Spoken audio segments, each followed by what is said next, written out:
నమస్కారం. వార్తా విశ్లేషణ కార్యక్రమం లైవ్ షోకి స్వాగతం. ముందుగా ఈరోజు విశ్లేషణ. సాక్షి తెలంగాణ కేంద్ర ప్రభుత్వం పద్మ పురస్కారాలను ప్రకటించింది. ప్రఖ్యాత గాయకుడు ఎస్పి బాలసుబ్రహ్మణ్యంకు పద్మవిభూషణ్ అవార్డును ప్రకటించారు. భారత్ చైనా సరిహద్దులోని గాల్వన్ లోయలో వీరమరణం పొందిన కల్నల్ సంతోష్ బాబుకు మహావీర చక్ర పురస్కారం లభించింది. ఫిబ్రవరి 22వ తేదీ నుంచి యాదాద్రిలో బ్రహ్మోత్సవాలు ప్రారంభమవుతాయి. రాష్ట్ర ముఖ్యమంత్రిగా కేటీఆర్ బాధ్యతలు చేపట్టడం ఖాయంగా కనిపిస్తుంది. అయితే ఫిబ్రవరి లేదా మేలో ఉండవచ్చు అంటూ ఈ పత్రిక రాసింది. భారత్ చైనా సరిహద్దులో మరోసారి ఉద్రిక్త పరిస్థితి నెలకొంది. కరోనా కట్టడిలో అమెరికా కఠినంగా వ్యవహరించాలని భావిస్తోంది.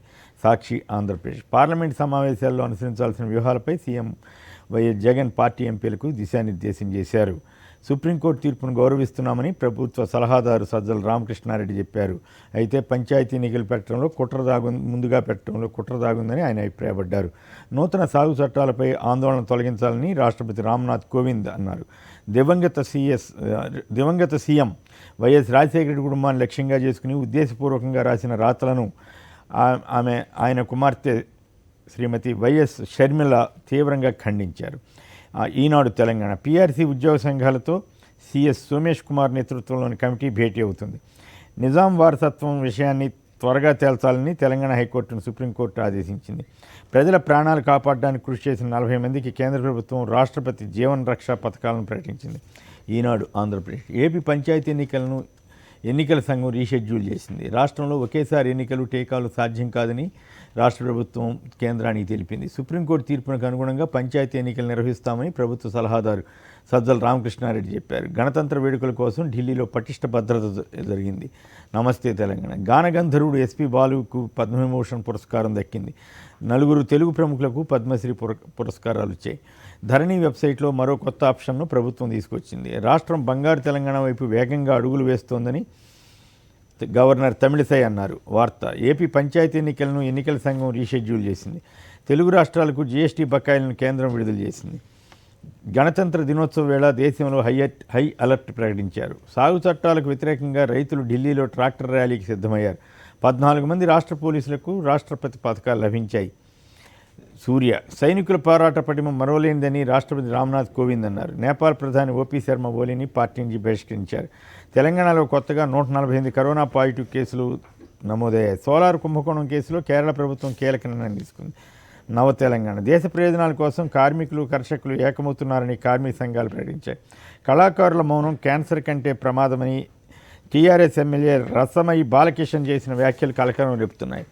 మన తెలంగాణ రాష్ట్రంలో ప్రైవేట్ సిబ్బందికి కరోనా వ్యాక్సిన్ ప్రారంభమైంది. హైదరాబాద్లో రైతు ప్రదర్శనకు హైకోర్టు అనుమతి ఇచ్చింది. దేశంలో తొలిసారిగా కోవిడ్ పేషెంట్ల కోసం ప్లాస్మా పౌడర్ ఉత్పత్తి అవుతోంది. ఆంధ్రప్రభ 59 యాప్స్పై కేంద్రం శాశ్వత నిషేధం విధించింది. దళితుల అభ్యున్నతికి ఆర్థికంగా చేయూతనందించే పథకాలపై ప్రభుత్వం దృష్టి సారించింది. రాష్ట్రంలో 20,000 మంది ప్రైవేట్ సిబ్బందికి టీకా అందించారు. వెలుగు ఢిల్లీలో జరిగే రిపబ్లిక్ వేడుకలకు ఈసారి 25,000 మంది హాజరవుతారు. కాంగ్రెస్ పార్టీపై ప్రజలకు నమ్మకం పోయిందని మంత్రి హరీష్ రావు అన్నారు. రాష్ట్రంలోని పలు ప్రభుత్వ ఆసుపత్రుల్లో డయాలసిస్ సేవలు నిలిచిపోయాయంటూ స్టోరీ ఇచ్చారు. ప్రజాపక్షం ట్రాక్టర్ ర్యాలీకి మద్దతుగా ముంబైలో అన్నదాతలు ప్రదర్శన నిర్వహించారు. రైతుల నుంచి బలవంత భూసేకరణను వెంటనే ఆపాలని వామపక్ష పార్టీలు డిమాండ్ చేశాయి. డక్కన్ క్రానికల్ కొత్తగా మంత్రి పదవులు ఆశిస్తున్న టీఆర్ఎస్ నేతలు కేటీఆర్ను ప్రసన్నం చేసుకునే పనిలో పడ్డారు. సిక్కిం సరిహద్దుల్లో ఇండో చైనా సైనికులు ఘర్షణకు దిగారు. హిందూ హైదరాబాద్ మహానగరంలో కాలుష్యాన్ని వెదజల్లుతున్న పరిశ్రమను గుర్తించి ఓ నివేదిక ఇవ్వాలని తెలంగాణ హైకోర్టు రాష్ట్ర కాలుష్య నియంత్రణ మండలిని ఆదేశించింది. రైతుల అభివృద్ధికి కేంద్రం కట్టుబడి ఉందని రాష్ట్రపతి కోవింద్ తన గణతంత్ర దినోత్సవ ప్రసంగంలో తెలిపారు. టైమ్స్ ఆఫ్ ఇండియా దివంగత సినీ నేపథ్య గాయకుడు ఎస్పి బాలసుబ్రహ్మణ్యం పద్మవిభూషణ్ పురస్కారంతో కేంద్రం గౌరవించింది. హన్స్ ఇండియా ప్రైమరీ హెల్త్ సెంటర్లో మెరుగైన వైద్య సేవలు అందించాలని తెలంగాణ ప్రభుత్వం నిర్ణయించింది. ఇండియన్ ఎక్స్ప్రెస్ ఇవాళ ఢిల్లీలో రైతుల కిసాన్ ర్యాలీ జరుగుతుంది. ఈ సందర్భంగా 2 లక్షల ట్రాక్టర్లు దేశ రాజధానికి ఎంట్రీ ఇవ్వనున్నాయి. గాల్వన్ పోరాటంలో వీరమరణం చెందిన కల్నల్ సంతోష్ బాబును కేంద్రం మహావీర చక్ర పురస్కారంతో సత్కరించింది. తెలంగాణ టుడే కరోనా వ్యాక్సిన్పై కొందరు చేస్తున్న తప్పుడు ప్రచారాలను ఉపేక్షించవద్దని కేంద్రం రాష్ట్ర ప్రభుత్వాలను ఆదేశించింది. ఇవి ప్రధానంగా పత్రికలు వచ్చిన వార్తా విశేషాలు, వాటికి సంబంధించిన విశ్లేషణ. అతిథుల పరిచయం శ్రీ పురుషోత్తమ్ రెడ్డి గారు, రాయలసీమ మేధావుల ఫోరం కన్వీనర్, ప్రముఖ విశ్లేషకులు. శ్రీ ఆంజనేయ రెడ్డి గారు భారతీయ జనతా పార్టీ అధికార ప్రతినిధి, శ్రీ అద్దేపల్లి శ్రీధర్ గారు వైఎస్ఆర్ కాంగ్రెస్ పార్టీ అధికార ప్రతినిధి. ఇక ఆంధ్రప్రదేశ్లో ఎన్నికలకు రంగం సిద్ధమైంది. సుప్రీంకోర్టు ఇచ్చిన తీర్పును గౌరవిస్తున్నట్లు ప్రభుత్వ యంత్రాంగం ఆ ప్రకారం ముందుకు వెళ్తున్నట్లుగా ప్రభుత్వ సలహాదారు సజ్జల రామకృష్ణారెడ్డి గారు ప్రకటించడంతో ఇక ఎన్నికలకు రంగం సిద్ధమైంది. అయితే పంచాయతీ ఎన్నికలు పెట్టడం మాత్రం కుట్ర. మొదట ఏ ఎన్నికలైతే జరిగాయో వాటిని కంటిన్యూ చేయకుండా పంచాయతీ ఎన్నికలు పెట్టడాన్ని మాత్రం ప్రభుత్వ పరంగా అభ్యంతరం చెప్పినప్పటికి కూడా దాన్ని అయితే ఎక్కడ వ్యతిరేకించకుండా ఎస్ఈసి షెడ్యూల్ ప్రకారమే వెళ్తామని సజ్జల గారు చెప్పారు. ఇక ఈ పరిణామాలపై మొత్తం మీద సుప్రీంకోర్టు ఇచ్చిన తీర్పు, దాని పరిణామాలు, 2 ఏళ్ల పాటు రాని రాజ్యాంగ సంక్షోభం 2 నెలలు వాయిదా వేస్తే వస్తుందా అన్న ప్రశ్నకు సమాధానం దొరకనప్పటికీ ఈ పరిణామాలన్నీ కూడా ఇలాంటివి గౌరవ న్యాయమూర్తుల్ని కానీ అలాగే ఎన్నికల కమిషనర్ని కానీ వ్యక్తిగతంగా కానీ ఇతరత్రా కానీ ఉద్దేశాలు ఆపాదించకుండా వారి పట్ల అభ్యంతరకర భాష వాడకుండా ఎవరైనా సరే ఓవరాల్గా ఈ పరిణామాలపై చర్చించుదాం. ముందుగా పురుషోత్తం రెడ్డి గారు. నిన్న సుప్రీంకోర్టు ఇచ్చిన తీర్పులో వచ్చిన అంశాలతో పాటు ఈ రాష్ట్ర ప్రభుత్వానికి దాని నాయకత్వం వేసిన వైఎస్ఆర్ కాంగ్రెస్ పార్టీ సూచనలు విమర్శలు చేయొచ్చు, కానీ విపరీత పోకడలతో చర్చలు జరపడం అనేది నిన్నటి నుంచి చూస్తున్నాం. అంటే రాజ్యాంగ సంక్షోభం అని ఒక యాంగిల్, రాజ్యాంగం ఇప్పుడే కాపాడబడిందని ఇంకొక యాంగిల్. ఒక 2 అంశాలు పాత వాళ్ళ ద్వారా నేను పోను, 2 అంశాలు ప్రస్తావిస్తాను. గోవా, గుజరాత్ లో వాయిదా వేశారు. దానికి సుప్రీంకోర్టు చెప్పింది ఏంటి? ఇంకా దేశంలో ఎక్కడా జరగట్లేదా? టోటల్ గా సుప్రీంకోర్టు చెప్పింది అంటే ఎన్నికల కమిషన్ ఇండిపెండెంట్ బాడీ కాబట్టి దాని రోజువారీ వ్యవహారాల్లో మేము జోక్యం చేసుకోము అని చెప్పారు. అంతే. వాయిదా ఎన్నికలు జరపమని కానీ జరపద్దు కానీ చెప్పలేదు. అదే రాజ్యాంగం అయితే గుజరాత్, గోవాలో కూడా జరపమని జనరల్ డైరెక్షన్ ఇచ్చిండాలి రాష్ట్ర ప్రభుత్వం, అది చేయలేదు. ఇది మొదటి విషయం. రెండో విషయం, ఎన్నికల షెడ్యూల్ రీషెడ్యూల్ చేశాడు నిమ్మగడ్డ రమేష్ కుమార్ గారు. అంటే ఈ రాష్ట్ర ప్రభుత్వం యంత్రాంగం సన్నద్ధం కాలేదు, 1 వారం ఎక్స్టెండ్ చేశాడు. అంటే ఎక్స్టెండ్ చేయడం అనేది రాజ్యాంగ విరుద్ధం కాదు, వారే ఒప్పుకున్నారు. వారం అనేది 1 నెల ఎక్స్టెండ్ చేస్తే రాజ్యాంగ విరుద్ధం అయిపోదు కదా. కాబట్టి వాయిదా వేయడం, సర్దుకోవడం, మార్పులు చేయడం రాష్ట్ర ప్రభుత్వం, ఎన్నికల కమిషన్ ఉమ్మడిగా తీసుకున్న ఒక సాధారణ నిర్ణయం తప్ప దీంట్లో రాజ్యాంగ విశ్లేషణ చేయాల్సిన అవసరం లేదు. ఇంకొక యాంగిల్ దీంట్లో వస్తుంది. అంటే ఎన్నికల కమిషన్, రాష్ట్ర ప్రభుత్వం సఖ్యతగా ఉంటే వాయిదాలు వేసుకోవచ్చు, అప్పుడే జరపదు. ఇది కూడా మనకు కనపడుతుంది. దీన్ని బట్టి ఏం మెసేజ్ వెళ్తుంది రూలింగ్ పార్టీ కంటే? ఎన్నికల కమిషన్ అనే వ్యక్తి మనకు అనుకూలంగా ఉంటే బాగుంటుందనే మెసేజ్ కూడా వెళ్తుంది గోవా, గుజరాత్ లాంటి ఘటనలు జరిగినప్పుడు. కాబట్టి దీంట్లో అంతకు మించిన సిద్ధాంతం, అంతకు మించిన రాజ్యాంగం ఏమీ లేదు.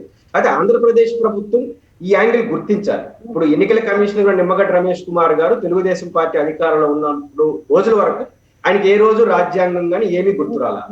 వైసీపీ వచ్చిన తర్వాత కూడా గుర్తురాల. మనం గమనంలో పెట్టుకోవాల్సింది, ఈ ఎన్నికలు జరుగుతా ఉంది. ఆంధ్రప్రదేశ్ ప్రభుత్వం ఎన్నికలు పెట్టాలని నిర్ణయించుకున్న తర్వాత ఎన్నికల కమిషనర్ గారు ఇప్పటికే 2 ఏళ్ళు అయింది, గత ప్రభుత్వం చేయలేదు, మీరన్నా చేయండి, ఎంటబడితే జరిగిన ఎన్నికలు కావండి. ఈ ప్రభుత్వం తనకు తానుగా ఎన్నికలు పెట్టడానికి ముందుకు వస్తే ఆయన ప్రొసీడ్ అన్నాడు. కాబట్టి ఎన్నికల కమిషనర్కి ఎన్నికలు పెట్టాలనే యావలేదు, గత ప్రభుత్వంలో ఉన్నప్పుడు పెట్టాలనే ధ్యాస లేదు, ఈ ప్రభుత్వంతో జరిగింది. కాబట్టి ఎన్నికల కమిషనర్ పట్ల ఆంధ్రప్రదేశ్ ప్రభుత్వానికి ఒక స్పష్టత ఉండాలి. ఆయన చాలా పొలిటికల్ మోటివ్తో వ్యవహరిస్తున్నప్పుడు అనుకున్నప్పుడు మీరు కూడా పొలిటికల్ మోటివ్తోనే బిహేవ్ చేస్తున్నారు. ఉదాహరణకు ఎన్నికల కమిషనరు ఏం తప్పు చేశారు?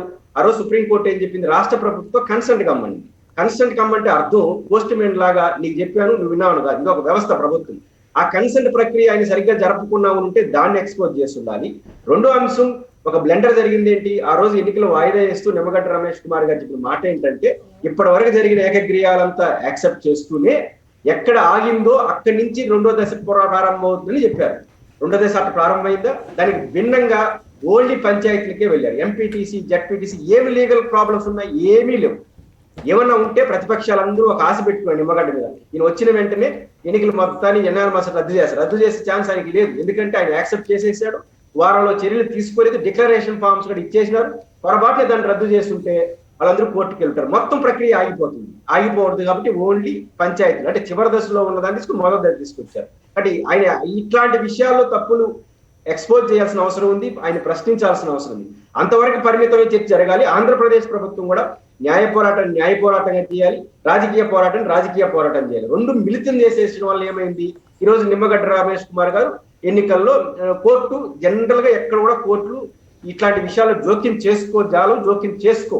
కాబట్టి వాటిని దృష్టిలో పెట్టుకుని ఎన్నికలు తీర్పు వచ్చింది తప్ప ఇంకోటి కాదు. ఇక్కడ ఆంధ్రప్రదేశ్ ప్రభుత్వం దీన్ని గుర్తిరిగి నిమ్మగడ్డ రమేష్ కుమార్ ఏదైతే పొలిటికల్ గా మోటివ్ వ్యవహరించారో కొన్ని సందర్భాల్లో ఇర్రెస్పాన్సిబిలిటీ వ్యవహరించారో దాని పట్ల రాష్ట్ర ప్రభుత్వం అభ్యంతరం చెప్పాలి. చట్టపరంగా వచ్చినప్పుడు చట్టపరంగా పోవాలి. ఇంకో మాట కూడా మనం చెప్పాలి, రాష్ట్రం వెలుగులోకి రావట్ల. జూన్ లో కనుక ఈయన కొత్త ఎన్నికల కమిషన్ రాష్ట్ర ప్రభుత్వం చట్టాన్ని మార్చి తీసుకొచ్చినప్పుడు జూన్ లో రాష్ట్ర ప్రభుత్వం ఇంటీరియం ఆర్డర్ ఇమ్మని చెప్పింది. మేము చేసే చట్టం కరెక్టా కాదు, సుప్రీంకోర్టు ఈ రోజు కూడా పెండింగ్ ఉంది. ఆ రోజు సుప్రీంకోర్టు ఏం చెప్పింది, 4 వారాల్లో మెయిన్ తీర్పు ఇస్తాము, ఇంటీరియం ఆర్డర్ ఎందుకు అని చెప్పింది జూన్ లో. ఇప్పుడు ఎన్ని రోజులు అయింది, 9 గారు 7 నెలలు అవుతా ఉంది. మార్చి 31 నాటికి నిమ్మగడ్డ గారు రిటైర్ అయిపోతారు. రిటైర్ అయిపోయిన తర్వాత రాష్ట్ర ప్రభుత్వానికి అనుకూలంగా తీర్పు వచ్చింది అనుకోండి, ఆ రిటైర్మెంట్ కి విలువే ఉంటుంది. ఆ కోర్టు తీర్పులు ఆలస్యం అయితే ఈ నిమ్మగడ్డ గారి వ్యవహారం కావచ్చు, ఆంధ్రప్రదేశ్ ఎన్నికల విషయంలో ఇన్ని తీర్పులు వస్తున్నాయి కానీ నిమ్మగడ్డ గారి సర్వీస్ మ్యాటర్ కి సంబంధించిన మార్పులు చేర్పు ఇప్పటికీ తీర్పు రావట్లేదు. ఇప్పుడు కోర్టులో పెండింగ్ ఉంది. ఇప్పుడు రేపు పాజిటివ్ వచ్చింది అనుకో రాష్ట్ర ప్రభుత్వానికి, ఆయన రిటైర్ అయిపోయిన తర్వాత ఆ పాజిటివ్ గా అర్థమే ఉంది. ఒక నెగిటివ్ వస్తే అది వేరే సంగతి. అంటే ఎట్లా ఉన్నాయి మన వ్యవస్థలో, ఆలస్యం కావచ్చు, కోర్టుకి మార్పులు కావచ్చు, ఇవన్నీ ఉన్నాయి. వీటిపైన సమగ్రమైన చర్చ జరగాల్సిన వస్తుంది. రాష్ట్ర ప్రభుత్వాన్ని విమర్శించవచ్చు, రాష్ట్ర ప్రభుత్వాన్ని సమర్థించవచ్చు, రాష్ట్ర ప్రభుత్వాన్ని సలహా ఇవ్వచ్చు. అది వదిలేసి రాష్ట్రంలో ఇది ఒక రాజ్యాంగ సంక్షోభం అయినట్టు, ఈ రాజ్యాంగ సంక్షోభానికి ఏదో జరిగిపోతుంది. ఎవరు గవర్నర్ ని ఈ విషయంలో జోక్యం చేసుకోవాలి, ఆయనకి ఏమి సంబంధం అంటే ఎక్కడ పడితే అక్కడ జోక్యం చేసుకోవడం. పొలిటికల్ నిర్ణయాలు పొలిటికల్ విభేదించాలి, చట్టపరంగా వ్యతిరేకించాలి. గవర్నర్కి ఏమి సంబంధం, ఎలక్షన్ కమిషన్ ఒక వ్యవస్థ, రాష్ట్ర ప్రభుత్వం ఇంకొక వ్యవస్థ, ఇద్దరి మధ్య తగాదా వచ్చింది, కోర్టులో తేల్చుకున్నారు. ఆ సందర్భంగా వాడే భాష నేను ఆంజనేయురెడ్డి గారు మీరు విమర్శించచ్చు, అంతే తప్ప గవర్నర్ గారు వచ్చి మధ్యస్థం చేస్తారు వీళ్ళకి. చివరికి ఆయనకి ఏదో లబ్ధి చేసే కార్యక్రమాలు కూడా రాష్ట్ర ప్రభుత్వం చేసేసిందని ఇన్ని మాట్లాడు మోడీ గారు జోక్యం ఏ సంబంధం లేని విషయాలంతా ఎట్లా జోక్యం చేసుకుంటారు. కాబట్టి ఫెడరల్ వ్యవస్థను దమ్మలో పెట్టుకొని అంటే హేతుబద్ధంగా చర్చించి రాష్ట్ర ప్రభుత్వానికి మంచి సలహాలు ఇస్తే మంచిది. రాష్ట్ర ప్రభుత్వం కూడా ఫార్వర్డ్ స్టెప్ తీసుకుంది, దీన్ని స్మూత్ గా జరిగిపోవాలనేది నేను కూడా కోరుకుంటున్నాను. రైట్. అయితే ఇక్కడ ఒక చిన్న ప్రశ్న, ప్రధానంగా అనుభవాలను కూడా దృష్టిలో పెట్టుకోకుండా న్యాయ వ్యవస్థ కానీ, ఎన్నికల వ్యవస్థ కానీ, ప్రభుత్వ వ్యవస్థ కానీ, ఆ మాటకు వస్తే ఎవరైనా సరే అలా ముందుకు వెళ్తాం అది ఎంతవరకు సహేతుకు అనిపిస్తుంది? ఉదాహరణకు కేరళలో ఎన్నికలకు ముందు, ఎన్నికల తర్వాత ఆ ఆరోగ్య శాఖ మంత్రి గారు స్వయంగా ప్రకటించారు, విపరీతంగా పెరిగిపోయి 6,000 కేసులు వస్తూ ఉన్నాయి, ఎన్నికల్లో మేమే గెలిచినప్పటికి కూడా పరిస్థితి ఇట్లా రకంగా మారింది అని ఆమె అన్నారు. అలాగే అమెరికాలో 1000 కేసుల నుంచి 4,000 కేసులు పెరిగినాయి ఎలక్షన్ల తర్వాత. సో ఇటువంటి అనుభవాలన్నీ పరిగణలో తీసుకోకుండా కేవలం టెక్నికల్ రీజన్స్ తోటే న్యాయ వ్యవస్థ నుండి ఇంకో వ్యవస్థ నుండి పనిచేయటం మొదలు పెడితే అది ప్రజలకి, ప్రజాస్వామ్యానికి, ప్రజల ఆరోగ్యానికి మంచిదేనంటారా? ఇక్కడ 2 అంశాలు ఉన్నాయి. మనకు అమరావతి రాజధాని విషయంలో కోర్టులు జోక్యం చేసుకోమన్నప్పుడు మేము వద్దంటాం. ఎందుకు వద్దామంటాం అంటే పాలసీ మ్యాటర్ వేరు, సాంకేతిక అంశాలు. కోర్టు నేను అదే చెప్తాను, కోర్టు ఇచ్చింది కేవలం సాంకేతిక అంశాల ఆధారంగా చేసుకుని వాళ్ళు ఎలక్షన్ కమిషన్ ఇండిపెండెంట్ కాబట్టి వాళ్ళని వాళ్ళు తీసుకుంటారు, మేము జోక్యం చేసుకోదలుచుకోలేదు, ఎన్నికలు జరపండి, ప్రజాస్వామ్యాన్ని కాపాడు, ఇవన్నీ విపరీత వ్యాఖ్యలు. ఆర్డర్లో ఉన్నది మేము జోక్యం చేసుకోమని చెప్పి. అయితే మీరు అంటుంది ఎవరు నిర్ణయం తీసుకోవాలి? ఈరోజు కేంద్ర ప్రభుత్వం నిర్ణయం తీసుకోవాలి. వివిధ రాష్ట్రాల అనుభవాలు వస్తున్నాయి. ఈరోజు బీహార్ అనుభవాలు వచ్చినాయి, కేరళ అనుభవాలు వచ్చినాయి, ఇప్పుడు గుజరాత్, గోవాలో ఆ రాష్ట్ర ప్రభుత్వం ఎలక్షన్ కమిషన్ పరస్పర సమన్వయంతో వాయిదాలు వేసుకుని ఈ అనుభవాలను దృష్టిలో పెట్టుకుని కోవిడ్ ని వ్యవహారం పూర్తయ్యేంత వరకు, అదేవిధంగా కోవిడ్ యాక్షన్ పూర్తయ్యేంత వరకు, ఒక కొలిక్కి వచ్చేంత వరకు ఎన్నికల పట్ల ఒక స్పష్టమైన వ్యవహారం కేంద్ర ప్రభుత్వం మార్గదర్శకాలు రావాలి. కేంద్ర ప్రభుత్వాన్ని అడగాలి, కేంద్ర ప్రభుత్వం చేయాలి, రాష్ట్ర ప్రభుత్వాలు కూడా కేంద్ర ప్రభుత్వం దృష్టి తీసుకెళ్ళాలి. పాలసీ డాష్ విషయంలో కోర్టులు జోక్యం చేసుకోవు అని మరోసారి రుజువైంది. కాబట్టి మేము సాంకేతిక అంశాలకే పరిమితం అవుతాం తప్ప ప్రభుత్వాలు ఈ ఆర్థిక వ్యవహారాలన్నింటినీ కూడా కొన్ని కోవిడ్ నియంత్రణలు పాటిస్తూ ముందుకెళ్లాలంటే స్టెప్ తీసుకునేసిన తర్వాత ఇంకా సుప్రీంకోర్టు దాంట్లో జోక్యం చేసుకోదాలి. కాబట్టి సుప్రీంకోర్టు సాంకేతిక అంశాలకు మేము పరిమితం అవుతున్నప్పుడు న్యాయ పరిపాలన భారతదేశంలో లేదు, రాజ్యాంగ పరిపాలన ఉంది, ప్రజా పరిపాలన ఉంది. ప్రజా పరిపాలన తీసుకునే నిర్ణయాన్ని కోర్టు తీసుకోదు, అదే ఇప్పుడు ఉంది తప్ప దీనిలో రాజ్యాంగ సంక్షోభం ఏమి లేవు. కాబట్టి విపరీత పోకల వల్ల ఇది కూడా ముందుకు వస్తుంది. కాబట్టి కోర్టు పూర్తిగా సాంకేతిక ఏదైనా మార్పులు చేయాలంటే ఖచ్చితంగా కేరళ అనుభవాన్ని ప్రాతిపదిక తీసుకొని, బీహార్ అనుభవాలను ప్రాతిపదిక తీసుకొని కేంద్ర ప్రభుత్వం, రాష్ట్ర ప్రభుత్వాలు సమన్వయంతో దీనిపై ఒక డెసిషన్ తీసుకునేస్తే సుప్రీంకోర్టు కూడా ఆలోచిస్తుంది. Okay, right. శ్రీధర్ గారు, అంటే నిన్న జడ్జ్మెంట్ చూసిన తర్వాత అంతకుముందు వారు ఏమన్నారంటే అల్టిమేట్లీ ఎలక్షన్స్కి వెళ్ళండి అన్నారు. ఎలక్షన్స్కి వెళ్ళండి అంటూ డివిజన్ బెంచ్ జడ్జ్మెంట్ని అప్హోల్డ్ చేశారు. బేసిక్గా డివిజన్ బెంచ్లో ఏమన్నారంటే ఎలక్షన్స్ కండక్ట్ చేయండి అన్నారు. దానికి అందరూ రెడీ, ఎలక్షన్స్ జరగాలని అందరూ కోరుకుంటాం. Before parting the records we would like to impress upon the parties, అంటే ఎలక్షన్ కమిషనర్ కానీ ఆంధ్ర రాష్ట్ర ప్రభుత్వాన్ని, that both election and vaccination programs being of vital importance for the people, the parties will make all endeavors to ensure both the programs are conducted smoothly and successfully. ఇది division బెంచ్లో orders finalise చేసిన ఫైనల్గా 4 లైన్లు రాసింది ఇది ఏదైతే నేను highlight చేశాను. అంటే ఎలక్షన్స్ కండక్ట్ చేయండి, ప్రధాన బాధ్యత ఎలక్షన్ కమిషనర్కి ఎలక్షన్స్ కండక్ట్ చేయడమే. కానీ మరి ఈ రెండు లైన్స్ ఎందుకు యాడ్ చేశారు అంటే ఇప్పుడున్న పరిస్థితులు వారికి కూడా హైకోర్టు కూడా అప్రిషియేట్ చేసింది కాబట్టి డివిజన్ బెంచ్ వ్యాక్సినేషన్ కూడా ఇంపార్టెంట్, ఎలక్షన్స్ కూడా ఇంపార్టెంట్ అన్నారు. అర్లియర్ దాని డివిజన్ బెంచ్ సింగిల్ జడ్జ్ ఏమన్నారు, ఆర్టికల్ 14, ఆర్టికల్ 21లో ప్రస్తుతం లైఫ్ అండ్ లైవ్లీహుడ్ ఇవన్నీ ఇంపార్టెంట్ కాబట్టి ప్రస్తుతానికి 3 వారాలు పోస్ట్పోన్ చేద్దాం అంటే డివిజన్ బెంచ్ ఆర్డర్ వచ్చింది. అంటే అక్కడ జడ్జి కూడా అప్రిషియేట్ చేసింది ఏంటంటే ఫ్యాక్ట్స్ లైఫ్ ఇంపార్టెంట్, ప్రజల ప్రాణాలు ఖరీదు కట్టలేం కాబట్టి వ్యాక్సినేషనే ప్రధాన ఇంపార్టెంట్, ప్రస్తుతానికి ఎలక్షన్స్ కొంచెం పోస్ట్పోన్ చేస్తే బాగుంటుంది. అంత ముందర సింగిల్ జడ్జి ఏమని ఆర్డర్ ఇచ్చారు, I can understand the opinions of different petitioners or respondents. నేను కోరుకునేది ఏంటంటే you go back to the discussion table, common programme ఒకటి అరైవ్ అవ్వండి అంటే. ఆ రోజు కూడా సింగిల్ జడ్జి ఏమన్నారంటే ఎలక్షన్ కమిషనర్ లేవతనే అంశాలు కూడా వైటలే ఇంపార్టెంట్, బట్ అదేవిధంగా ఆంధ్ర రాష్ట్ర ప్రభుత్వం కానీ ప్రభుత్వం తరఫున వివిధ సెక్రటరీలు కానీ చీఫ్ సెక్రటరీ లేవనెత్తిన అంశాలు కూడా ఇంపార్టెంట్ అని చెప్పడం జరిగింది. అవి ఏంటి అంటే ఎలక్షన్ వ్యాక్సినేషన్ ఇది ఉంది. చీఫ్ సెక్రటరీ గారు 8నే ఒక లెటర్ రాయడం జరిగింది ఎలక్షన్ కమిషనర్ గారికి. ఇది ఎలక్షన్ కమిషనర్కి డైరెక్ట్గా రాసిన లెటర్. ఈ పేపర్స్ అన్నీ కూడా ఇవి కోర్టులో వచ్చినాయి కాబట్టి ఇవన్నీ కూడా పబ్లిక్ డాక్యుమెంట్ అయినాయి కాబట్టి నేను సైట్ చేస్తున్నాను. State government has been presently in difficult position in holding the election in view of the invocation of national disaster management act అంటే సెంట్రల్ గవర్నమెంట్ యాక్ట్ని ఇన్వోక్ చేశారు. అంతెందుకు తమిళనాడు రాష్ట్రాన్ని ఈ మధ్యన ఒక సినిమాలు కొత్త సినిమాలు సంక్రాంతికి ఇవన్నీ వచ్చినప్పుడు ఏంటంటే అక్కడ ఆ తమిళనాడు ప్రభుత్వం సినిమాలు అనేది 100% ఆక్యుపెన్సీ అనేది పర్మిషన్ ఇచ్చారు. ఇచ్చిన వెంటనే సెంట్రల్ గవర్నమెంట్ ఏమన్నది, no nothing doing, national disaster management act ప్రకారం 50% ఆక్యుపెన్సీ ఉంది, ఆల్టర్నేట్ సీట్స్ అని కుదరదు అందాను. అదేవిధంగా ఇతర రాష్ట్రాల్లో కూడా అదేవిధంగా గోవా ఎలక్షన్ కమిషనర్ గారంటే రాష్ట్ర ప్రభుత్వం ఇచ్చిన రిపోర్ట్ కానీ హెల్త్ కానీ ఇతర వారికి ఉన్న పరిశీలనలో వచ్చిన ఇంపార్టెంట్ విషయాలు ఆస్పెక్ట్స్ తీసుకుని ఎలక్షన్స్ పోస్ట్పోన్ చేయడం జరిగింది. ఇందాక మీరును పురుషోత్తమ్ రెడ్డి గారు లేవనెత్తిన అంశాలు ఏంటంటే ఒక్కొక్క రాష్ట్రం ఒక్కొక్కలాగా బిహేవ్ చేస్తున్నది అనేక కారణాల వల్ల. నేను పర్సనల్గా అనుకున్నది కోవిడ్ అంటే ఫుల్ ఫేజ్లో ఉండేటప్పుడు లాక్డౌన్లో ఉండేటప్పుడు ఏంటంటే భారతదేశం అత్యధికంగా ఉత్తరప్రదేశ్ బీహార్ ఎఫెక్ట్ అవుతుందని నేను పర్సనల్గా అనుకున్నాను. కానీ నిజంగా ఆ విధంగా జరగలేదు. అనేక కారణాలు, ఎందుకంటే వలస కార్మికులు యావత్ భారతదేశంలో ఉన్నందుకు తిరిగి వెళ్తున్నారు. కంపేర్ టు సౌత్ ఇండియన్ రాష్ట్రాలతో పోలిస్తే ఉత్తరప్రదేశ్, బీహార్, ఛత్తీస్గఢ్ మధ్యప్రదేశ్ ఆ ప్రధాన ప్రదేశాల్లో హెల్త్ ఫెసిలిటీస్ తక్కువ ఉన్నాయి కాబట్టి ఎక్కువ ఆస్కారం ఉన్నది అనుకున్నారు. కానీ అనేక కారణాల వల్ల అక్కడ రాలేదు ఒకటి. రెండోది ఏంటంటే సౌత్ ఇండియన్ రాష్ట్రాల్లో అత్యధికంగా హెల్త్ ఫెసిలిటీస్ కానీ శానిటేషన్ కానీ అన్ని ఎడ్యుకేషన్ లెవెల్స్ కానీ లిటరసీ లెవెల్స్ ఫెసిలిటీస్ డెవలప్మెంట్లో అన్ని పారామీటర్స్ భారతదేశం చూసుకుంటే మెట్రో టౌన్లో అంటే మెట్రో సిటీస్ ఢిల్లీ, ముంబై, కలకత్తా ఇవి తీసేస్తే ప్రధానంగా సౌత్ ఇండియన్ రాష్ట్రాలు ఉన్నాయి. ఓకే, తాజా పరిస్థితి మీద ఆ విధంగా మనకి తక్కువ ఉంటుంది అనుకుంటే ఎక్కువ ఉన్నది. ఈరోజు ఎలక్షన్ కమిషనర్ గారు లేవనెత్తిన అంశాలు కూడా మనం తీసుకున్నప్పుడు ఏంటంటే ఆయన షెడ్యూల్ అనౌన్స్ చేశారు. ఈ షెడ్యూల్ అనౌన్స్ చేసి ఏంటి, ఆంధ్ర రాష్ట్ర ప్రభుత్వం చెప్తున్నదే మళ్ళీ చెప్పారు. ఏంటి, ప్రస్తుతం ఉన్న షెడ్యూల్ని రివైజ్ చేస్తున్నాను అంటే ఏదైతే ప్రస్తుత షెడ్యూల్ ఉన్నదో రివైజ్ చేసి 4th షెడ్యూల్. అదే కదా ఆంధ్ర రాష్ట్ర ప్రభుత్వం చెప్తున్నది. మెన్ను మెటీరియల్ మీన్స్ ట్రెజరీకి వీళ్ళు బిల్లు పెట్టాలి, ఇవి చేయాలి. ఎలక్షన్ కమిషనర్ గారే మొన్న ప్రెస్ మీట్లో ఏం చెప్పారు, నాకు లా సెక్రటరీ లేరు, నాకు అడ్వైజర్ లేరు, నా సెక్రటరీ లేరు, నాకు అడ్మినిస్ట్రేటివ్ ఆఫీసర్ లేరు, జాయింట్ డైరెక్టర్ లేరు. అంటే లేనప్పుడు వాళ్ళందరినీ కూడా తీసుకుని ప్యానెల్ పంపించమన్నారు. ప్యానెల్ పంపించిన అనలిస్ట్ చేసుకుని ఒక 10 రోజులు గ్యాప్ ఇచ్చి ఆంధ్ర రాష్ట్ర ప్రభుత్వానికి సుప్రీంకోర్టు డైరెక్షన్ వచ్చింది. వారు కూడా చర్చించి ముందరికెళ్తే బాగుంటుంది కదా. ఆయన లెటర్స్ కొంచెం ఎంత అగౌరవంగా ఉంటున్నదంటే అంటే అందరూ కూడా 20 ఏళ్ళు 30 ఏళ్ళు పనిచేసిన వాళ్ళే. సాయి ప్రసాద్ గారిని ఈజ్ డిశ్చార్జ్డ్ అంటే జాయింట్ డైరెక్టర్ లీవ్ పెడితే 30 రోజులు డిశ్చార్జ్డ్ టెర్మినేట్ చేశారు కదా. టెర్మినేట్ లాంగ్వేజ్ చూడండి, it is not an honourable discharge, dismissal with disgrace, he cannot be given terminal benefits, board from entering any government service directly or indirectly. అంత దారుణంగా అంటే show cause notice ఇవ్వచ్చు, enquiry కమిషన్కి వేయచ్చు, remove చేశారు. మిగతా ఒక 9 మంది ఆఫీసర్స్కి ఏం పాస్ చేశారంటే ఇలా ఈ ఆఫీసర్స్ అన్ని ట్రాన్స్ఫర్ చేయమని అనొచ్చు. బట్ సబ్జెక్ట్లో రిమూవల్ ఆఫ్ టెయింటెడ్ ఆఫీసర్స్ అన్నారండి. టెయింటెడ్ అంటే అవినీతికి పాల్పడినట్టు కదా. అంటే అసలు అంటే అవసరం ఇక్కడ టెయింటెడ్ ఆఫీసర్స్ అని రాశారు. అంటే అంత అవసరం లేదు, మన అట్రిబ్యూట్ చేయని అవసరం లేదు ఎవరిని కూడా. ఈ ఆఫీసర్స్ ఆ పలానా టైంలో ఇది జరిగింది. ఒక సంవత్సరం కిందట మన ఎలక్షన్ కమిషనర్ గారు ఏమన్నారు, ఇప్పుడు ఏం ఉపయోగం లేదు కదా.